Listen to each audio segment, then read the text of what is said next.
Here are the answers. Because Shakira was so stingy with her money, her friends called her a Ms. Scrooge.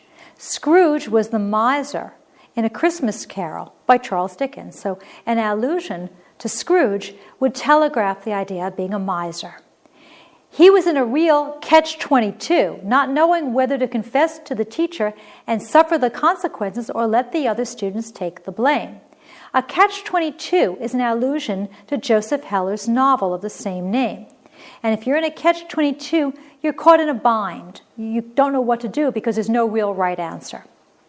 Her husband was so romantic that she started referring to him as my Romeo. Romeo was the lover in Shakespeare's tragedy, Romeo and Juliet. And so Romeo is an allusion to a romantic lover. He'd been lifting weights for a month, but he was still no Arnold Schwarzenegger. Schwarzenegger is a public figure known for his bodybuilding. Always seen together on campus, Hai Jing, Lin, and Esmeralda became known as the Three Musketeers. That's an allusion to a novel named The Three Musketeers by Dumas about three soldiers who were very close. She thought she was a regular Bill Gates, but she didn't even know how to turn the computer on. Bill Gates is obviously the man who founded Microsoft. He's a computer expert. Two more techniques, assonance and blank verse. Assonance is a type of rhyme in which the vowels are the same, but the consonants are not. For example, seat, EA, and weak, EA, same sound. Blank verse is unrhymed iambic pentameter. Example would be, time hath my lord a wallet at his back, wherein he puts alms for oblivion. Most of Shakespeare's tragedies are written in blank verse. Consonance is a type of half rhyme in which the consonants are the same, but the vowels are not. For example, luck and lick. The L's are the same, but luck is a U and lick is an I, so there's different vowels. Figurative language, also called figures of speech, are words and expressions that are not meant to be taken literally. Very important for creative writing and for everyday writing as well. And the reason is because figurative language gives your writing fresh new vision. It helps you express things in a very creative and in a unique way. There's different kinds of figurative language. This program won't cover all of them. We'll just talk about the main ones. They're images, similes, metaphors, hyperbole, personification, and onomatopoeia.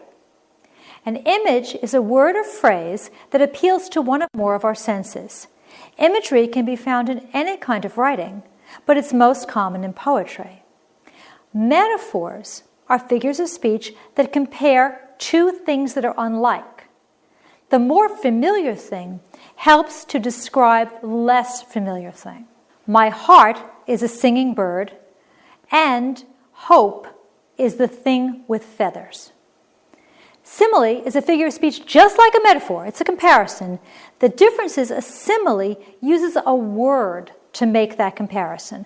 The word could be like, or the word could be as, or the word could be seems.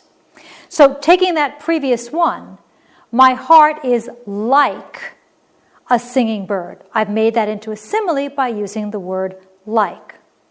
Personification is giving human traits to non-human things. So, for example, a book is not human, but I might say the book begged to be read. Hyperbole is exaggeration for a literary effect. For example, you could say, I must have eaten 1,000 cookies.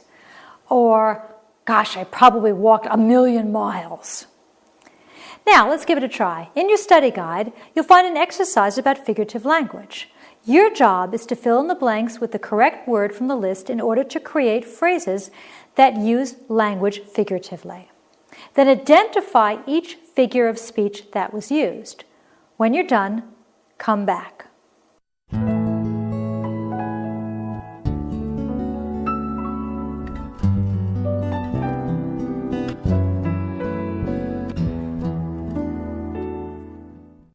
Here are the answers to this exercise. The horse's mane, so soft and smooth, it was silk. This is a metaphor because I'm comparing the horse's mane to silk, and I'm not using one of the intervening words like or as. She was so stubborn that talking to her was like talking to the wall. That's a simile. I'm comparing talking to her to talking to the wall, but I'm using that word like. The colors were so vibrant that he said they sing on the page. This is personification because I'm taking the non-human colors and giving them human traits. The wind whistled through the trees. This is also personification because the wind is not human, so it can't whistle like a human. The teacher's lecture was so boring that it was like watching paint dry. Well, this is hyperbole because you're exaggerating. I think about getting a puppy 1,000,000 times a day. This is an example of a hyperbole. Thinking about a puppy 1,000,000 times a day is obviously an exaggeration.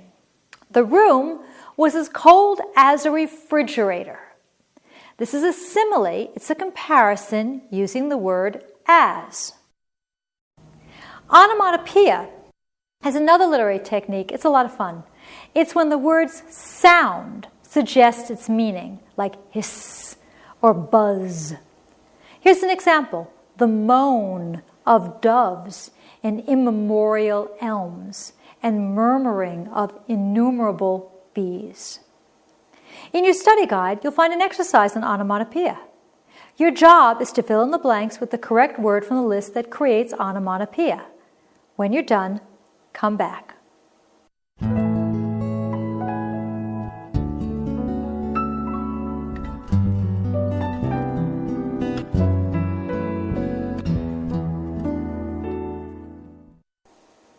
Here are the answers to this exercise. As he walked through the field, a mosquito buzzed in his ear. We couldn't understand her. The bad connection garbled, that word garbled sort of sounds like garbling, her phone message. The car door needing oil squeaked every time it was opened. The cat hissed. Hear it at the dog walking by. The potato chips crunched in the bag when I sat on it. Let's pull it all together. Remember that pre-writing exercise we did earlier about music? Well, this time I turned my ideas into a poem. Here it is. In his mind's eye, he conjured a familiar scene, a smoke-filled room accompanying his queen. Onto the stage, she shuffled into view, a specter of a woman, gaunt and blue. Like a worn-out recording, scratchy and old, too many indulgences had taken their toll. A shadow, a shell, a shard of the past, life for her had flown much too fast. Yet when she sang, with tones not young, the years melted away despite all she'd done. And there stood Darnell like a cupid with bow in hand, joining his idol with her gardenia on the stand. His chest puffed out, appearing tall and proud, his bass popped and zinged, booming through the crowd. To the dulcet music they pulsed and swayed, enjoying every mellifluous note he played.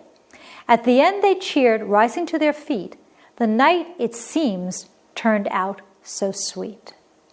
So now what I would like you to do is to pause the program, read my poem again, which is reproduced in your study guide, and identify the instances of the following poetic techniques: onomatopoeia, alliteration, metaphor, simile, personification, and please find the rhyme scheme.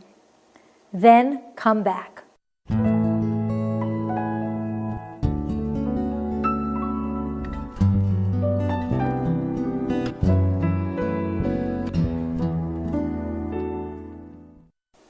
Let's start with the rhyme scheme. Scene, queen, they rhyme, I'll put an A. View, blue, they rhyme, I'll put a B. Old, toll, they rhyme, I'll put a C. Past, fast, my D's. Young, done, E's. Hand, stand, F's. Proud, crowd, G's. Swayed, played, H. Feet, sweet, I. So I constructed this poem with a series of rhyming couplets, 2 lines. Then let's find some metaphor. Oh, I see one in the fourth line. A specter of a woman. I'm comparing the woman to a specter or a ghost. How about a shadow, a shell, a shard of the past? I'm comparing her to a shadow, to a shell, and to a shard of the past. So that's a metaphor as well. While we're on comparisons, like a worn-out recording, like a cupid with bow in hand, those are both similes. I've got some personification in there as well. Life for her had flown much too fast. Well, life is not a person, so it can't fly.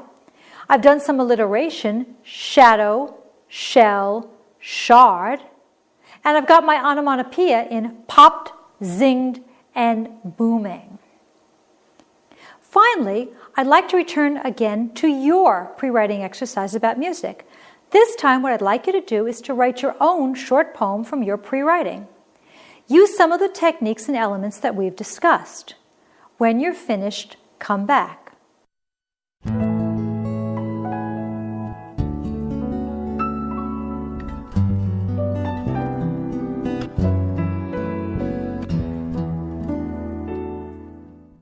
So, here are some questions to ask yourself as you assess your poetry.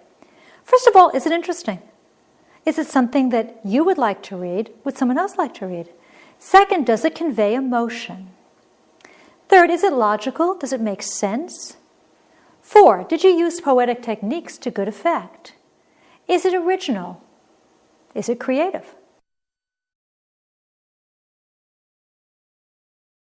Let's summarize. You can express yourself creatively by writing short stories and poems. You learn that short stories have a point of view, conflict, characters, setting, plot, and theme. Poems are a type of literature in which words are selected for their beauty, sound, and emotion. Most poems have rhythm, that's the beat or the meter, but may or may not have rhyme. Poems can be written in a variety of different forms, but all poems use different poetic techniques, such as alliteration, figurative language, and imagery. As you write, experiment with elements of style as well. Well, we've come to the end of our program. I hope that you found this instruction helpful and that you've learned some things that you can use to take your written communication to the next level. Be sure to join us in the next program in Video-Aided Instruction's Upgrade Your Writing series, Improving Your Vocabulary, where you'll learn how to bring your diction to the next level. Thanks for watching. If math problems leave you scratching your head, unsure of where to start and where to go, don't worry. Video-Aided Instruction can help even the most math-challenged students excel. Whether you're taking math in middle school, high school, or college, or simply brushing up on those forgotten skills, our comprehensive DVD review sets are the ultimate supplements to your textbook and classwork. We have programs for a whole range of skill levels, from basic math to algebra and trigonometry, from statistics to college-level calculus. Our intensive programs feature real teaching by real teachers.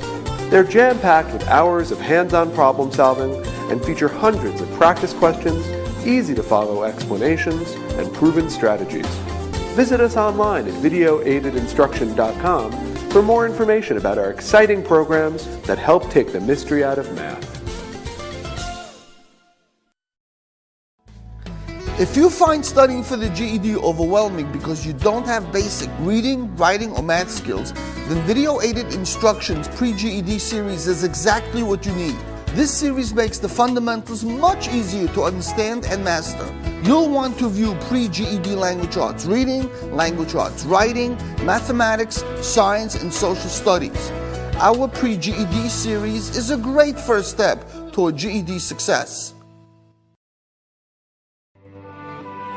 When you're serious about learning an academic subject or scoring high on a test, there's just one name to know: Video-Aided Instruction.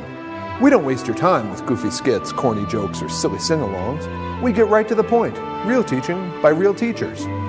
Visit us online at videoaidedinstruction.com to learn more about our exciting line of educational programs. As we say here at Video-Aided Instruction, press play to learn.